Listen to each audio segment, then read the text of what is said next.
Hi everyone, my name's Emma. Today we are talking about environmental racism and specifically Cancer Alley. When it comes to choices and decisions, the ones that we make every single day will help us create the world that we live in. So we talk about here on this channel, how can we take our power back by choosing to make better choices and decisions?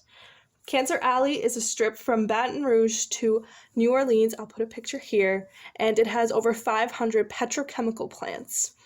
And because of that, a majority of the people that live there suffer higher cancer rates and higher death rates than all of America.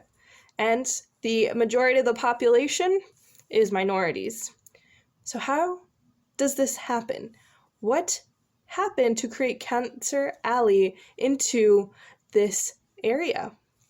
So, environmental racism is the understanding that the majority of minorities face the brunt of dealing with environmental degradation and taking on the health effects and the higher death rates caused by living next to nuclear waste, toxic waste, chemical factories, animal farms, and all sorts of chemical manufactured production.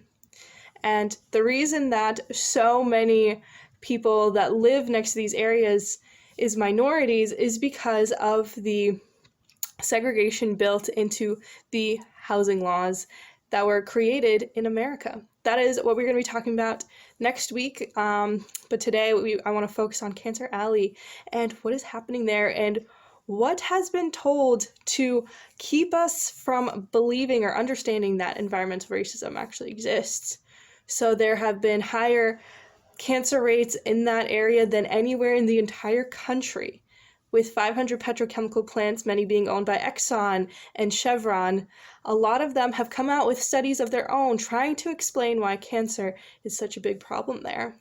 And a lot of them say, well, a lot of the population smokes. That's why they have higher cancer rates. So it also asks us to look at research and where it's coming from, who's saying it, why they're saying it, and who is benefiting from this being told. If we just accept facts as they're presented to us, we can't actually be discerning of what is correct, what is accurate, what makes sense, and what doesn't make sense if we just accept things at face value. That's why I will always link videos and other information you can go check out, and of course I encourage go and check it out in your own ways and find more information about it.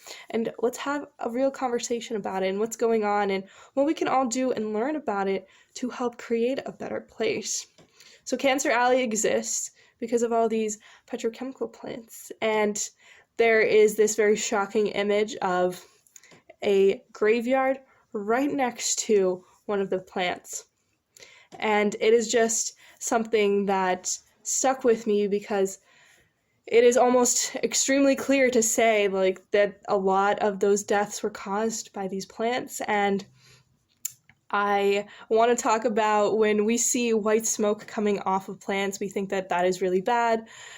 We have no idea what it is. They're just shooting chemicals into the air. And the reason why that's what you can see isn't bad is because it's steam. So that is water. Of course, it is not completely just water. There can be chemicals attached to it, and a lot of times they do put scrubbers to make sure that it catches some of the chemicals.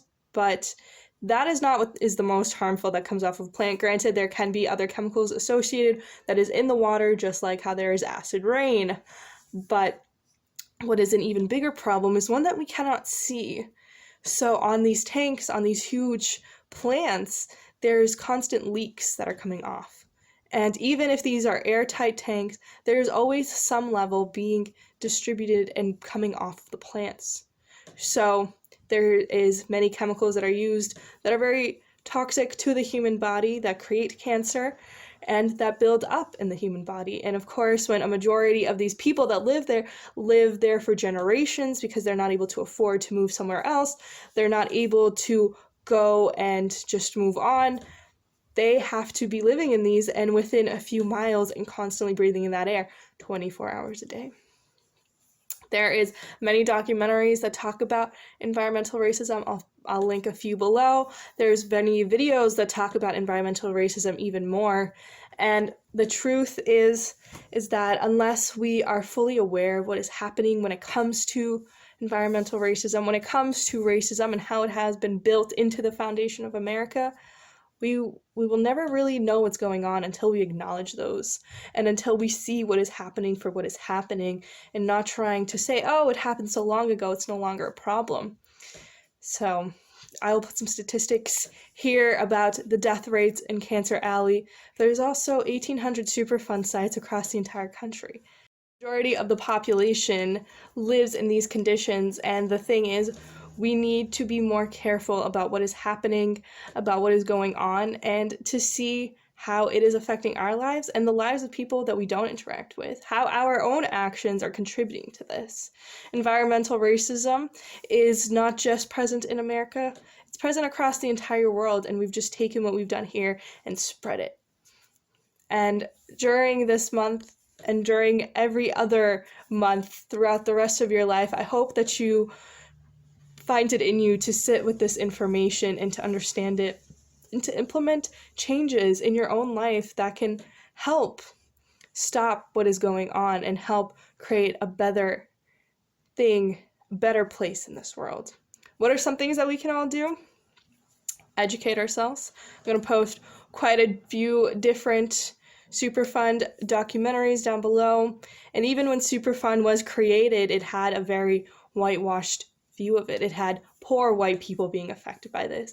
It never talked about how Black people were being affected by this, how minorities are being affected by this, how indigenous lands are being created into toxic wastelands.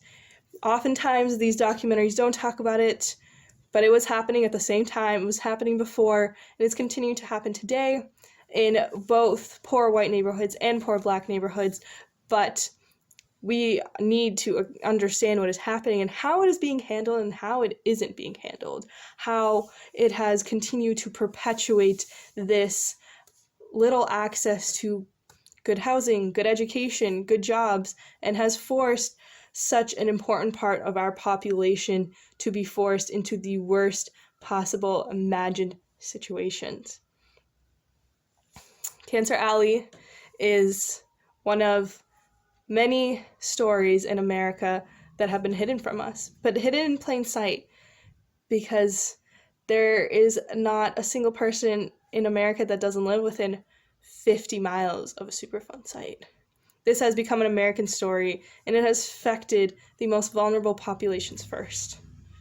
And in order to stop this, we need to first become aware of it. That is going to be a very big point that I'm going to continue to make throughout this month and through every month. We cannot change something unless we acknowledge it, unless we understand what's happening, unless we are aware of something, we can't do something about it. So I encourage you to check out the statistics, check out the documentaries. I want this to be a jumping off point. I don't want this to be the final thing that you hear about this, but I do want to be able to condense some information and to spread it. And there's way too many children, way too many people being forced to live in conditions that are destroying their health, destroying their ability to live a life that is full of choice. And in order for us to be able to create a world that is full of better places, full of better choices, we need to first take whatever choices we can and move forward and make those better. We need to stop buying so much. We need to stop wasting. We need to stop looking at things as the problem that aren't the problem, and to start acknowledging what is going on, what is wrong. And through that, we can then change something. And throughout this month and for the rest of your life, I hope that you can take this and look at this information whenever that you can. It's difficult and it's hard and it's uncomfortable, but it's only in that place where we can actually create change. We can create a movement. We can create a place that is worth living, a place that is free to all and equal to all. And it is something that one can only imagine right now, but I do believe that we can create it into a reality. So, hope to see you soon. Hope to see you throughout the rest of this month and engaging with the information, letting me know what you think, your experiences down below. But until then, I really do hope that you have an amazing day.